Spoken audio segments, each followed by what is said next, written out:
તમે જાહેરમાં ટોળાશાહી કરી સોશિયલ મીડિયામાં પોલીસના પટ્ટા ઉતારવાની વાત કરો અને આ પટ્ટા ઉતારવાની બાબતનો હું સખત વિરોધ કરું છું અને એ આચારસંહિતાની વિરુદ્ધ છે.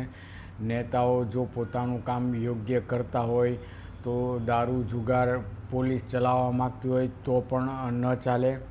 એવા ઘણા વિસ્તારો છે કે જ્યાં પ્રજાના પ્રતિનિધિઓ, વિપક્ષ, સમાજના અગ્રણીઓ યોગ્ય રીતે કામ કરતા હોય તો કોઈ પણ વિસ્તાર હોય ત્યાં દારૂ જુગાર ચાલી શકતા નથી.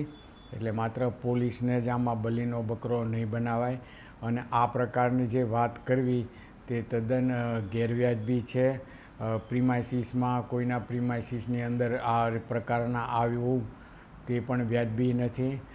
બધાયને પોતપોતાની ફરજો અને મર્યાદાઓ નક્કી થયેલી હોય છે. નેતાઓએ શું કરવું કે એના પ્રજાના પ્રશ્નો કેવી રીતે લેવા એનું લેખિત હોય છે. સંકલનની બેઠક હોય છે, એમાં નિયમિત હાજરી આપવાની હોય છે. વિધાનસભામાં નિયમિત હાજરી આપવાની હોય છે. તમામ વર્ગના, તમામ લોકોના અને તમામ વિસ્તારના પ્રશ્નો લેખિતમાં સતત પૂછતા રહેવાના હોય છે, મૌખિક પૂછવાના હોય છે.